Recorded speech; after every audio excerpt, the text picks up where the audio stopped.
الحمدللہ وحدہ لا شریک لہ والصلاۃ والسلام علی من لا نبی بعد۔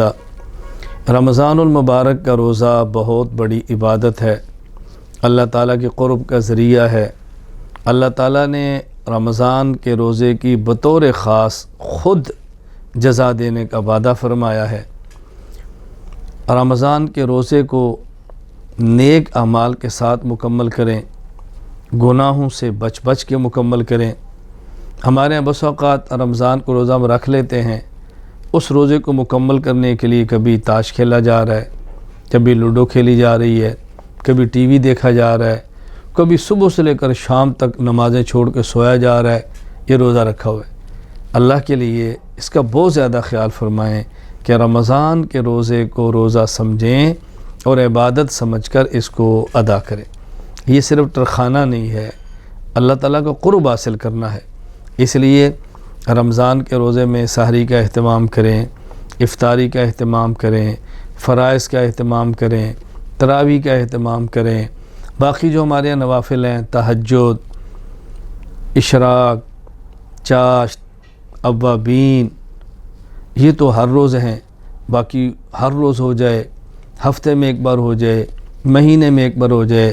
صلاۃ و تسبیح کا اہتمام کریں، قرآن کریم کی تلاوت بہت زیادہ کریں، استغفار کریں، پہلا کلمہ پڑھیں، درود پاک پڑھیں اور اس کا بہت زیادہ خیال کریں۔ پھر پورا دن جو روزہ رکھا ہے، شام کو افطاری کرنی ہے تو حلال مال سے کریں۔ جس طرح صبح حلال مال سے سحری کی ہے تو حلال مال سے کریں۔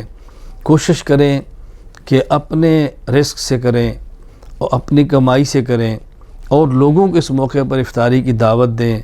غربت غریب پروری کا خیال کریں، مساکین کا خیال کریں، دین کی خدمت کرنے والوں کا خیال کریں۔ یہ ساری باتیں میں نے عرض کی ہیں، رمضان میں خیال کریں۔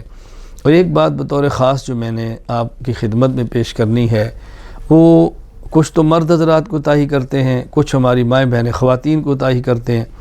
مرد حضرات کوتاہی کیا ہے؟ افطار پارٹی کے نام سے فنکشن ہوتے ہیں، نمازیں برباد کرتے ہیں۔ اب تو حضرات اور خواتین، مرد عورتوں کے مخلوط اجتماع شروع ہو گئے ہیں، ہوٹلوں پہ چلے جاتے ہیں، وقت ضائع کرتے ہیں، تراویح برباد کرتے ہیں، نام، نمود، شہرت، ریا اور پتہ نہیں کیا کچھ ہوتا ہے۔ اللہ کے لیے میں آپ سے عرض کرتا ہوں، ہم پیسہ بھی ضائع کرتے ہیں، اللہ کو بھی ناراض کرتے ہیں، سارے گناہ کر لیتے ہیں افطار پارٹی کے نام سے۔ پارٹی کیا ہے؟ افطاری سنت ہے۔ اگر آپ کسی کی افطاری کرانا چاہتے ہیں کرائیں، افطاری کی ترغیب ہے، فضیلت ہے۔ افطاری کرانے والے کے گناہ معاف ہوتے ہیں، افطاری کرانے والے کو اللہ روزے والے کا اجر دیتا ہے، افطاری کرانے والے کو اللہ جہنم سے آزادی دیتے ہیں۔ لیکن سنت کا خیال کریں، دسترخوان بچھا کے کریں، آداب کے ساتھ کریں، نمازوں کا اہتمام کریں، مرد و خواتین کے مخلوط اجتماع سے اپنے آپ کو محفوظ رکھیں۔ ان چیزوں کا بہت زیادہ خیال کریں۔ اس لیے افطار پارٹی کے نام سے اپنی عبادت رمضان کی برباد نہ کریں۔ اور ہماری مائیں بہنیں اس کا بہت زیادہ خیال کریں، کتنی خدمت کرتی ہیں، کتنی محنت کرتی ہیں، صبح سحری بناتی ہیں، شام افطاری بناتی ہیں، اور خصوصاً گرم علاقوں میں بہت زیادہ مشقت برداشت کرتی ہیں۔ میں ایک دیہاتی آدمی ہوں، ہم دیہات میں رہتے ہیں، میں بہت اچھی طرح سمجھتا ہوں کہ ہماری ماؤں بہنوں کی مشقت کیا ہے۔ لیکن دیکھنے میں آتا ہے کہ افطاری کا وقت ہوتا ہے، ٹی وی آن کیا ہوتا ہے، ٹی وی دیکھ رہی ہوتی ہیں، افطاری کر رہی ہوتی ہیں، اور آج کل ٹی وی میں افطار کے نام پر وہ خرافات کی جا رہی ہیں۔ اللہ تعالی ہماری حفاظت فرمائے۔ میری حضرات سے بھی گزارش ہے، افطار پارٹیوں کے نام پہ روزے برباد مت کرو، اللہ کو ناراض نہ کرو۔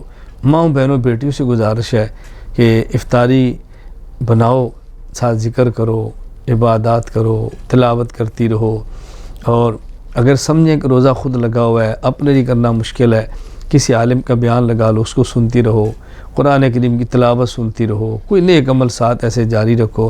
اس کا بہت زیادہ خیال فرمائیں۔ اللہ تعالی ہمیں نیک اعمال کرنے کی بھی توفیق عطا فرمائے، پھر جو نیک اعمال کرتے ہیں اس کو محفوظ کرنے کی بھی توفیق عطا فرمائے۔ وآخر دعوانا ان الحمد للہ رب العالمین۔